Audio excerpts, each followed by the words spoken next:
Okay then, so we are joined by another very special guest. You know here on the Roadshow that I really do like all of my guests. They give up their time to actually give us a few moments just to talk about the things that they do. And we are joined today by another very special guest. He has had, he's been running two YouTube channels, I should say, for around a year and a half now. And in that time, when you combine the subscriber count, it's almost at 100,000 subscribers and over 12 million views. So it's very, very impressive and certainly an inspiration for me. It is Andy, who runs BigCar. Hi, Andy. Hello. Hi. Good to be on the show. Oh, thank you ever so much. Honestly, I was saying just before we hit the record button that Andy is probably one of my biggest inspirations for how I do the sort of car history segments and that sort of thing. So it is absolutely amazing. But for the people who are listening into this that haven't yet discovered BigCar or indeed the sister channel Little Car, would you mind just saying a few words about them for me, please? Sure, yeah. So BigCar is really just a channel just talking about the history of different cars. Sometimes I do like car makes, like I've done the history of Vauxhall, which spans like 150 years. It's absolutely crazy that it goes back to like 1850 something. But generally, I do videos on just a particular car. For example, I've recently done one on the Vauxhall Cavalier, and that sort of highlights the kind of show that I tend to do. I tend to focus on more common cars, not sort of exotics and things like that. Sort of the cars that I like, really. I get you, yeah, sort of like I don't know if you ever heard about it, because I should probably mention that you live right now in Seattle, which is absolutely awesome, but I don't know if you're aware of the Festival of the Unexceptional, which again, I feel like lately there's been a lot of celebration for those sort of everyday cars of the past, because they are now, they're getting rarer now, and it's really, really nice to see.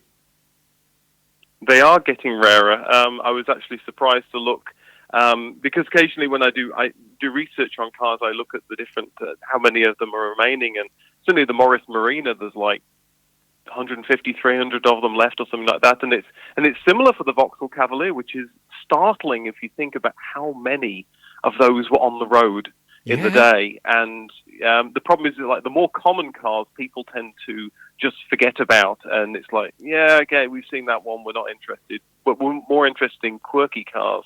But the common cars, these are the cars that we all drove around in, and we experienced day in, day out. Yeah, very much so, very much so. So one thing that I also really am interested to know is that you started your YouTube channel around a year and a half ago, right?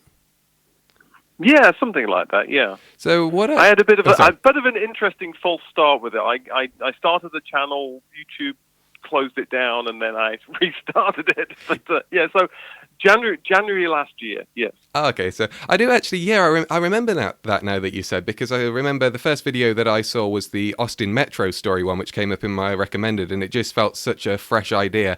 But what actually inspired you to start your channel? Well, I think I'm just a fan of watching YouTube videos. I don't know about you, but I just devour them. I spend way too much time looking at YouTube videos, and I always wanted to see if I could do something, maybe do a video on whatever. And I saw a video on you mentioned the Austin Metro. I saw a video from like British Leyland from the late 70s talking about the development of the Austin Metro. And it's very much one of these sort of promotional, yes, we've made this wonderful thing and it's going to be fantastic. A British car to beat the world. Yeah, that sort of thing. And it's all very sort of hypey and promotionally.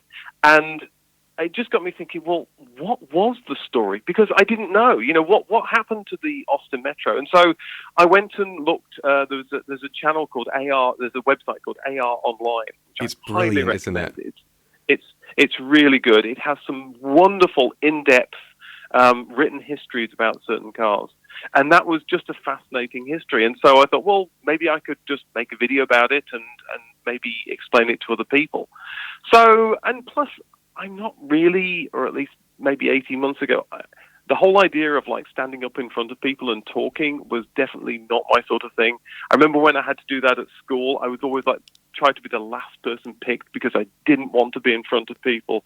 And sometimes I like getting myself out of my comfort zone and just trying to do things. So it was a case of also trying to say, well, can I, essentially present something to camera and, just try something a bit different. Definitely. I can totally see where you're coming from. I can remember the only time so far, at least, that I've reported actually from a show and did proper interviews with people and just going up to them and starting conversation and that sort of thing. It's certainly a skill that this kind of thing really, it does really help to build that, doesn't it? And I'm really, really glad that it certainly has for you, because I've known that from that video now we've sparked through to, I think it's 63 videos now that you've got on your main channel, isn't it?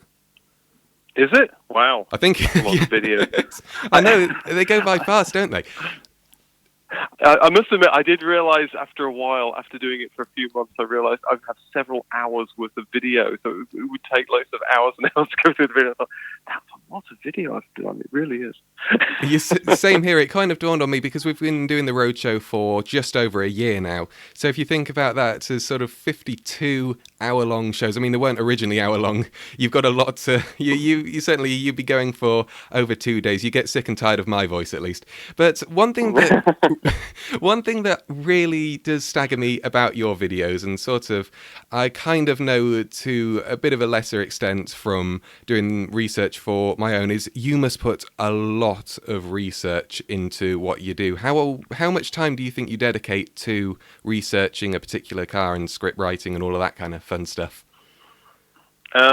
Well, it's pretty much my full-time job. So, and I think my wife, Mrs. BigCar, as we call her, my wife, I think, probably feels that I maybe spend too much time on this, but it's my passion. I enjoy doing a lot of it. But it generally takes about 10 days, maybe 7 to 10 days to make a video. So you can imagine that, other than the fact that I'm watching YouTube videos on other things when I'm, That's research, though. That is research. Well, some of it, of course, is research through YouTube videos. For example, looking at trying to find, adverts, old-time adverts and things like that. But it does take a few days. Particularly the Vauxhall Cavalier, the last one. It took a long time because I found a great resource that had a lot of information, but it takes a long time to go through that information and collate it down to just a small amount of data and try and pick the interesting bits out of it. One thing I try to do with the car videos is try to make them a video which people who maybe don't like cars would be interested in. So, I don't talk about, well, it had 16 valves per cylinder, then it went to 8 valves per cylinder. And, sort of try not to get into the minutiae. I'm more interested in maybe some of the socio-political background behind it. So for me, that's the interesting bit, because despite the fact that I run a car channel, I'm actually not a massive car person. I have other things that I do as well. Yeah. So, but I am interested in cars in general and interested in sort of seeing history and finding out what happens. But to go back to your point, yes, it takes a while to do the research on them, and that's probably most of the work actually to do that. Actually, once I've got everything together, then sort of putting all the videos together is a less amount of work. I can imagine that that's the case. Obviously, as I said, I do essentially what I try and do is sort of 10-minute segments about a car. And going back to your point about the Vauxhall Cavalier, I've actually been quite scared of the Vauxhall Cavalier just because he has such a long and developed history. I'm currently going through the Volkswagen Golf on the show in various parts, and I started out with that by actually writing up about the development of it and all of the prototypes and how they really, really tried to get a decent car to replace the Beetle. And before I knew it, I'd actually, by the time that they'd launched the Golf, that was a segment over and done with. Yeah, and certain cars like that. I mean, the Golf I've yet to do, but it's a monster. There's so much to it. Yeah, very much so. And I did one on the Polo, and the video sort of it goes into a lot of detail, and then I get to about year 2000, and then it sort of skips to the modern day because eventually I just said I just don't have time to do this. I've been there and done that. I did one very similar with the Mustang that sort of accelerated by the end of it, so I can completely appreciate that. But I tell you what. Yeah. In all of this, you've covered so many cars. It's such a diverse range. So we're talking about, well, I know that we're saying sort of like that you like to have it where it's the everyday cars, but what actually inspires you to look at a particular car? How do you actually choose the car that you want to cover next? It's usually something that interests me. And I think really it sort of has to be something like that because, I'm going to spend 7 to 10 days researching and doing work on a particular car. So if it's not something I'm interested in the story behind it, then it's going to be like pulling teeth. So, and it varies, it sort of goes from one thing to the other. I was looking at one car right now and now I've decided to go onto a different one. So, and then someone suggested something, that's kind of interesting, I'll go and look at that car. So it is sort of, it's like the latest new shiny thing that Yeah. The latest obsession. Yeah. I get that. I completely get that. And exactly, yeah. I tell you what, though, as well, you call BigCar and you look at all of these fantastic cars, but the one thing that you don't really show that quite a lot of car-related YouTubers tend to obsess over is your own set of wheels. So may I ask, what car do you drive in real life? So in real life, I drive a Tesla Model 3. Oh, that's quite cool. Which is a little different to the sort of cars that I tend to do.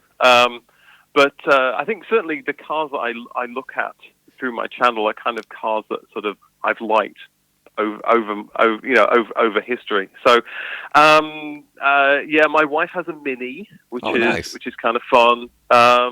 And then we have like this sort of runabout Honda CRV, which sort of we use to just haul things. But the Tesla's very fun, and I have enjoyed it. But before that, I had a Golf GTI. Oh, and nice! I've managed to palm the GTI off to my daughter. So occasionally, I still get to drive the GTI, which is very fun. I can imagine. Oh, great selection of cars there, actually. I mean, that really is amazing. I would love to drive a Tesla. I haven't, obviously, you can probably tell from my voice, I'm 19 years old, so my ability to drive cars, it's not, I mean, earlier on in this show, I test drove my mate's Rover 211i, 1998 model. That was fun. Okay. I don't think, for a little while at least, I'll be able to drive anything electric in my price range. Well, actually, a Nissan Leaf is incredible. Used Nissan Leaf can be a really good value car. That's I never thought of that. Certainly over here in America, because what they did is they ended up leasing them for some sort of crazy amount of money. And so they had all these Nissan Leafs available. And so you end up having one just a few years old that's actually relatively cheap. It has, an 80 or 90 mile range, which is not ideal if it's your only car.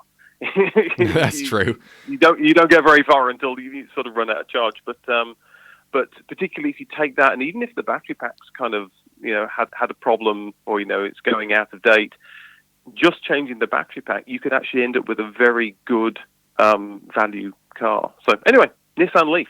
That's the one definitely, to go for. Yeah, I'll look into that. That's absolutely fantastic. And one thing, just before I do let you go, I also would really like to ask. It's a question that's pretty much a staple of our interviews here. It's something that we literally do love to ask to everyone, just to hear their responses. If you had a limitless budget and all of the time in the world to sort of tinker with it, what would be your dream car? I like the Tesla. I'm enjoying the Tesla. To be honest, it wouldn't be a Ferrari or a Porsche or anything like that. I don't like those sort of really crazy out there cars because I can't take them to the shops, or I can't go and do this. So it's like it just doesn't work. And plus, I don't have a lot of space, in the house where I am. So it's not like I can have like 12 cars to do different things. So I think for me, with the videos that I do, it's actually the last car which I did a video on is the one that's my dream car. Seriously. Because I spend all this time looking at a car, and then it's like... You want one after that. Yeah. I just did a video that's sort of coming out on the Lada Riva. It's like, it'd be quite nice to have a Lada Riva. That'd be quite fun. What? Actually, on the 50th edition, I was doing this thing where I was thinking about a dream garage, and I genuinely came to the same conclusion. A Lada Riva would be an absolutely fantastic car. It's simple, it's easy to fix. It's just a no-nonsense, straight-talking set of wheels. So it's absolutely mad. Yeah. You see, family, I am not insane. No, it's an amazing car, and the fact that, it's based on the Fiat 124, which is a fairly solid car anyway. Plus, the first thing the Russians did was they took it to like a proving ground, and then they basically took it to destruction and said, well, that's not going to work. So they reinforced the chassis, they upped the suspension, they did all kinds of stuff. They sorted out the rear brakes so that it would work in winter. And so, it's actually, it's a really solid car. It's designed for the Soviet, terrible potholed Siberia roads and that kind of, like that. Exactly. It's like a tank. It's amazing. And the fact that they made them up until like 2012 just really does go to show that something must have been right, because they just kept on buying them.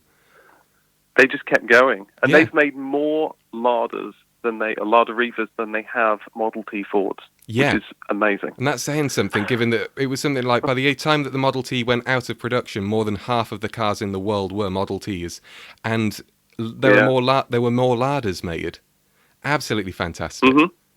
Amazing. Yeah. It is. Well, thank you ever so much for coming on the show, Andy. It's been absolutely awesome talking to you. I should probably mention to the listeners out there once again that the two channels that you really do need to subscribe to if you're not already are Big Car and Little Car, which is... Actually, would you like to just say a few words about Little Car?